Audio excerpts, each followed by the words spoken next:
నమస్తే. ఇన్నాళ్ళు నన్ను సపోర్ట్ చేస్తూ, ఎంకరేజ్ చేస్తూ మీ ప్రేమని నాకు అందిస్తున్న ప్రతి ఒక్కరికి కృతజ్ఞతలు. అలాగే ఈ వీడియో కూడా ఖచ్చితంగా మీకు ఉపయోగపడుతుంది. లైక్, షేర్ అండ్ సబ్స్క్రైబ్ చేసి మీ సపోర్ట్‌ని నాకు అందించండి. అలాగే ఈ వీడియో పట్ల మీకున్న అభిప్రాయాన్ని కామెంట్ సెక్షన్‌లో కామెంట్ చేసి తెలియజేయండి. ఇప్పుడు వీడియోని చూద్దాం. నమస్తే. Welcome to our channel. నేను పద్మిని. ప్రస్తుతం మనతో పాటు ఆస్ట్రాలజర్, టారో కార్డ్ రీడర్, అలాగే క్రిస్టల్ హీలర్ అనుపమ అడుప గారు ఉన్నారు. మాట్లాడదాం. అనుపమ గారు నమస్తే అండి. నమస్తే పద్మిని గారు. ఎలా ఉన్నారు? సూపర్. Beautiful reach. మీరు చూసుకున్నట్టయితే వీడియోకి చాలా చక్కగా రెస్పాన్స్ అయితే వచ్చింది. మీ ప్రెడిక్షన్స్ చాలా నచ్చాయి మన ప్రేక్షకులకి. థ్యాంక్ యూ సో మచ్ అండి. That's a good sign. Right. Anupama గారు, ఇక రకరకాల సమస్యలతో మన వాళ్ళందరూ కూడా బాధపడుతున్నారు. అది కెరియర్ ఇష్యూస్ అనుకోవచ్చు, హెల్త్ ఇష్యూస్ అనుకోవచ్చు, ఫైనాన్షియల్ ఇష్యూస్ అనుకోవచ్చు, ఇట్లా రకరకాలు. ఎవరికైతే ఏదైతే నాలెడ్జ్ ఉందో అదంతా కూడా పంచేటటువంటి ప్రయత్నం ఖచ్చితంగా చేస్తున్నారు మన వాళ్ళందరూ కూడా.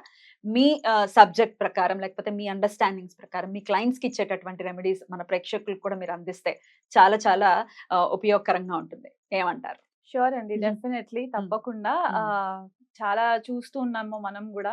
పర్సనలీ మన లైఫ్స్ లో కూడా అప్పుడప్పుడు అప్స్ అండ్ డౌన్స్ వస్తూ ఉంటాయి. అది కామన్ కాబట్టి క్లయింటెల్ కి మనం నేను రెగ్యులర్ గా ఇచ్చే ప్రెడిక్షన్స్, వాళ్ళ కాంబినేషన్స్ ఏం చూస్తున్నాను రెగ్యులర్ గా, నేను ఆ కొన్ని కాంబినేషన్స్ చెప్తాను ప్రేక్షకులకి.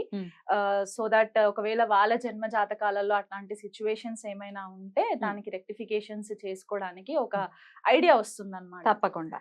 అండ్ థౌజండ్స్ ఆఫ్ కాంబినేషన్స్ ఉంటాయి, కారకతత్వాస్ ఉంటాయి. కాబట్టి మనం అంత సమయం మనకు లేదు కాబట్టి మెయిన్ మనకి ఏ భావాలకి సంబంధించి మనకి ఇష్యూస్ వస్తాయి, అవి ఫస్ట్ మనము డిస్కస్ చేసుకుంటాం. తప్పకుండా. అందులో మేజర్ గా ఉద్యోగానికి సంబంధించిన ఇబ్బందులు అయితే సర్వసాధారణంగా ప్రతి ఒక్కరు కూడా ఎదుర్కొంటూనే ఉన్నారు. అంటే సరైన ఉద్యోగం, అంటే మేము చదువుకున్న we don't deserve this job అనేవాళ్ళు, అంటే మాకు ఇది సరైన ఉద్యోగం కాదు, ఇంకా గత్యంతరం లేక చేస్తున్నాం అనే సెట్ ఆఫ్ పీపుల్ కొంతమంది ఉంటే, మాకు అసలు ఉద్యోగ అవకాశాలే లేవు, ఎంత ప్రయత్నించినా కొంతమందికి ఉద్యోగం అనేది దొరకదు, చాలా కష్టం అనిపిస్తుంది. పోనీ చదువు లేదా అంటే చదువుకున్న వాళ్ళే, కానీ ఆపర్చునిటీ లేకుండా ఉండేటటువంటి పరిస్థితి ఉంటుంది. ఇక ఉద్యోగం చేస్తున్న రకరకాల అంటే కొలీగ్స్తో అవ్వచ్చు, బాసులతో అవ్వచ్చు, రకరకాల ఇబ్బందులు ఫేస్ చేసే వాళ్ళు ఉంటారు. వదలలేరు, అక్కడ పని చేయలేరు. ఉద్యోగంలో ప్రశాంతత లేకపోతే ఇంక బ్రతికేదో అక్కడే కదా, ఆఫీసుల్లోనే సగం జీవితం అయిపోతుంది. అక్కడ ప్రశాంతత లేకపోతే it is hard to deal. మరి ఇట్లాంటి పరిస్థితులు అసలు ఒక జన్మ చాట్లో చూస్తే గనక ఏ కాంబినేషన్స్ వల్ల వస్తుంది? మరి ఇట్లాంటి పరిస్థితులు గనుకుంటే ఎట్లా అధిగమించవచ్చు ఒక్కసారి? జనరలీ మనకి లగ్నం చాలా ఇంపార్టెంట్ అండి. లగ్నం ఒకటి, లగ్నాధిపతి ప్లేస్మెంట్ మనకి హారోస్కోప్ లో. లగ్నం ఒకవేళ లగ్నాధిపతి ఒకవేళ షష్ట అష్ట వ్యయంలో కనుక పడితే 6, 8, 12 హౌసెస్ లో పడితే ఆబ్వియస్ గా మనకి కొద్దిపాటి ఛాలెంజెస్ ఉంటాయి కెరియర్ కి సంబంధించి, అంటే పర్సనాలిటీకి సంబంధించి ఏ ఈవెంట్ కైనా రిలేటెడ్. బట్ స్పెసిఫిక్ గా మనం కెరియర్ కోసం చూసుకోవాలి అనుకుంటే ద్వితీయ భావము మనకి ఇన్కమ్ రిసోర్సెస్ కి, రైట్, వెల్త్ జనరేటింగ్ హౌస్ కాబట్టి అర్థ house, second house, 6th house మనకి డైలీ రొటీన్ అన్నమాట. మనం ఎట్లాంటి సర్వీస్ చేస్తున్నాం, అది మనం ఎన్జిఓస్ కి చేస్తున్నామా, లేకపోతే ఒక full time job like 9 to 5 job చేస్తున్నామా అనేది ఒక లాంగ్ టర్మ్ అలా చూసుకోవడానికి. డైలీ లైఫ్ అనేది 6,000 బట్టి డిసైడ్ చేసుకోవచ్చు. 6th house. Then comes 10th house మనకి సహజ కర్మ భావం, 10th house. And 11th house మనకి ఎందుకంటే గెయిన్స్, మన హోప్స్ అండ్ విషెస్, మన కోరికలు ఏమున్నాయి, ఆ కోరికలు డిజైర్స్ రీచ్ అవ్వడానికి. సో ఈ 4 హౌసెస్ మనకి చాలా ఇంపార్టెంట్ అన్నమాట ఒక జాబ్ చేయడానికి. అందులో కాకుండా మనకి కర్మకారకుడు శని. శని చాలా బాగుండాలి చార్ట్ లో మనకి. అంటే లాంగ్ టర్మ్ కెరియర్స్ ఉంటాయి చూసారా, గవర్నమెంట్ ఆర్గనైజేషన్స్ లో వర్క్ చేసే వాళ్ళకి కెరియర్ ఒక 60 ఏళ్లకి రిటైర్మెంట్ ఉంటుంది. అలాంటి లాంగ్ టర్మ్ ఫ్లక్చువేషన్స్, అంటే ఆబ్స్టికల్స్ వస్తూ ఉన్నా కూడా ఆ లాంగ్ టర్మ్ కెరియర్ మనకి ఇచ్చేది శని గారు అనమాట. సో అది కాకుండా జూపిటర్ బాగుండాలి, గురు బలం ఉండాలి మనకి, ఎందుకంటే సహజ ధనకారకుడు గురువు. అది కాకుండా కొన్ని స్కూల్స్ ఆఫ్ థాట్ లో, అంటే పరాశర కాకుండా ఇప్పుడు భృగునంది నాడి అలా ఫాలో అయ్యే వాళ్ళు శుక్రుడిని కూడా కన్సిడరేషన్ లోకి తీసుకుంటారు. నార్మల్ వెల్త్ జనరేటింగ్, లగ్జరీ, ఇవన్నిటికీ శుక్రుడు కారకుడు కాబట్టి అది శుక్రుడిని కూడా మనం కన్సిడరేషన్ తీసుకోవాలి. అండ్ దెన్ కమ్స్ మనకి ఫేమ్ రావాలి, కెరియర్ లో ఫేమ్. అది మనం ఒక స్టెప్ నుంచి ఇంకో స్టెప్ కి ప్రమోషన్స్ అవ్వచ్చు, బాసెస్ దగ్గర నుంచి మేనేజర్స్ దగ్గర నుంచి మనకు ఒక మంచి ఫీడ్బ్యాక్ రావడానికి, మనం రాణించడానికి రవి కారకుడు అయిపోతాడు అనమాట అక్కడ. అబ్బా, అందరూ ఇంచుమించు అందరూ ప్లే చేసేస్తున్నారు రోల్. సో ఈ కాంబినేషన్స్ మనకి కొద్దిగా ఇంపార్టెంట్ అవుతుంది అనమాట. ఫర్ ఎగ్జాంపుల్ ఇప్పుడు దశమాధిపతి షష్టంలో ఉన్నా, లేకపోతే షష్టాధిపతితో దశమ స్థానానికి ఏదైనా కనెక్షన్స్ ఏర్పడితే గనక ఖచ్చితంగా వాళ్ళు job oriented, service oriented careers లో ఉంటారు. రవి అని ఎందుకు చెప్పానంటే రాయల్ ప్లానెట్ అండి, రాయల్ గ్రహం. మనకి ఉదయం లేవగానే కనిపించేది సాక్షాత్తు సూర్య భగవాన్ కాబట్టి ఆయన ఇంపార్టెన్స్ మనకి చాలా ఇంపార్టెంట్ అవుతుంది అనమాట. సో అదొకటి. మళ్ళీ 10th లార్డ్ కి 11th హౌస్ తో కనెక్షన్, ఎందుకంటే మన కర్మాని మనకు వచ్చే లాభాలని కన్సిడరేషన్ చేసుకోవడానికి. అండ్ దెన్ మనకి 10th హౌస్ నుంచి మళ్ళీ 2nd హౌస్, 11th హౌస్, అంటే ఈ హౌసెస్ ఏంటంటే బేసికల్ గా మనకి ధనకారకాలకి, రాజయోగాలకి కూడా మనకి ఆ కాంబినేషన్స్ మనకి కొద్దిపాటిగా హెల్ప్ అవుతూ ఉంటాయి.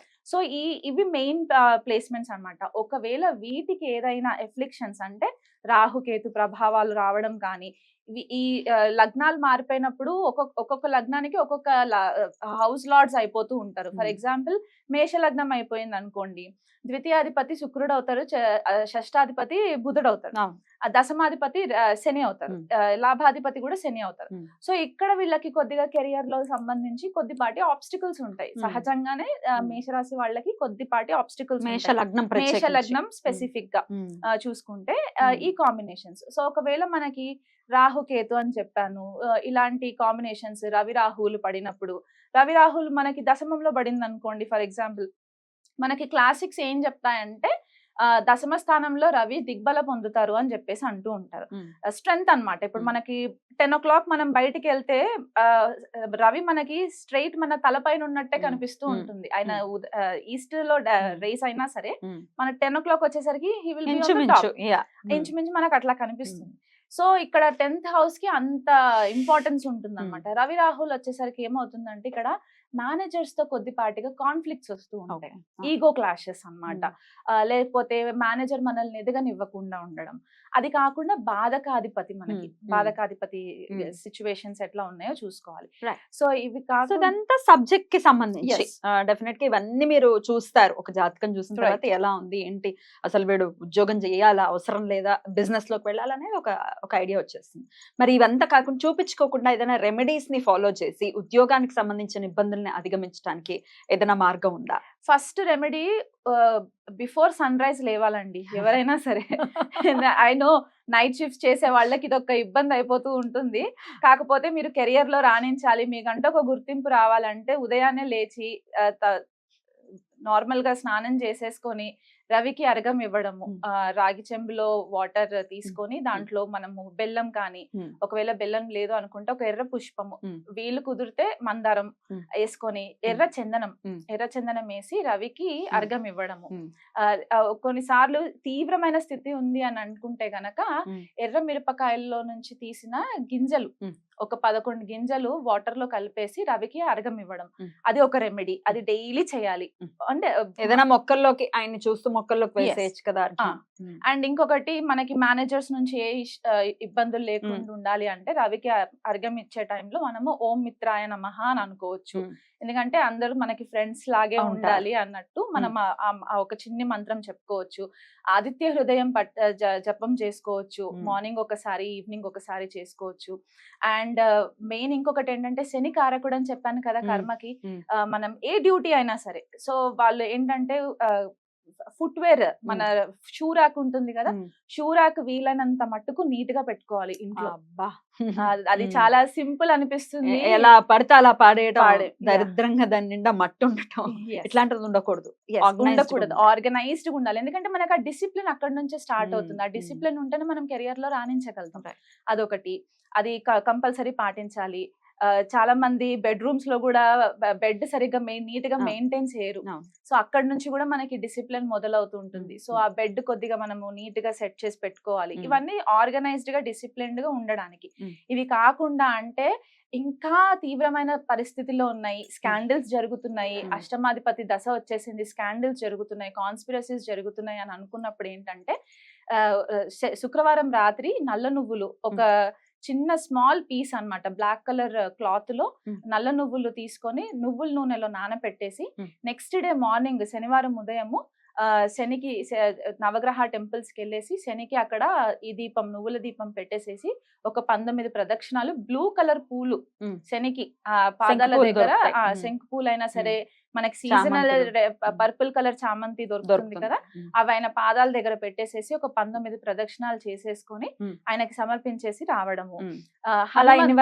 అలా వీలు కుదిరితే ప్రతిరోజు చేయొచ్చు. ఆ ప్రాబ్లం ఆ దశ అష్టమాధిపతి దశ లేకపోతే వ్యయాధిపతి దశ నడుస్తున్నప్పుడు ఇలాంటివి కొన్ని జాబ్ లాసెస్ ఇవన్నీ మనకి సిగ్నిఫై చేస్తాయి. కాబట్టి ఆ దశ అంత మట్టుకు మనకు కుదిరితే చేసుకోవచ్చు. లేదండి అంటే స్ట్రైట్ గా అట్లీస్ట్ ఒక 19 శనివారాలు చేయాలండి ఖచ్చితంగా. ఆ రోజు ఎవరికైనా నాన్ వెజ్ హ్యాబిట్స్ ఉంటే నాన్ వెజ్ మానేసేయాలి, ఆల్కహాల్ తీసుకునే వాళ్ళు ఉంటే అవి మానేయాలి, స్ట్రిక్ట్ గా ఫాలో అవ్వాలన్నమాట. వీలు కుదిరితే అసలు చెప్పులు వేసుకోకుండా వెళ్ళండి టెంపుల్ కి, ఫుట్ వేర్ వేసుకోకుండా వెళ్ళండి. అంటే అక్కడ మన అహం బ్రేక్ అవ్వాలి ఫస్ట్ ఆఫ్ ఆల్, అదొకటి చూసుకోవాలి. అండ్ అది కాకుండా హనుమంతుడికి చేసుకోవడము, హనుమాన్ చాలీసా చదవడము, వీలు కుదిరితే ఎవ్రీడే హనుమంతుడికి, అంటే వేగిరంగా మీకు ఒక రికగ్నిషన్ రావాలి, అడ్డంకులు తొలగాలి అని అనుకున్నప్పుడు ఏదైనా చిన్ని హనుమంతుడి ఉంటారేమో జాన్ 1 కి ఎంతమంది ఇంప్లిమెంట్ చేస్తారంటే ప్రశ్నార్థకమే. నేను కూడా ఏమి తక్కువ కాదు, నేను కూడా అదే బ్యాచ్. ఎనీవేస్, చాలా చక్కగా వివరించారండి, కృతజ్ఞతలు. ఇక నెక్స్ట్ ఎపిసోడ్ లో ఇంకా కొన్ని కామన్ ప్రాబ్లమ్స్ ఫేస్ చేస్తున్నారు కదా, వాటికి సంబంధించి కూడా మాట్లాడుకుందాం. థ్యాంక్ యూ అనుపమ గారు. నమస్తే. నమస్తే.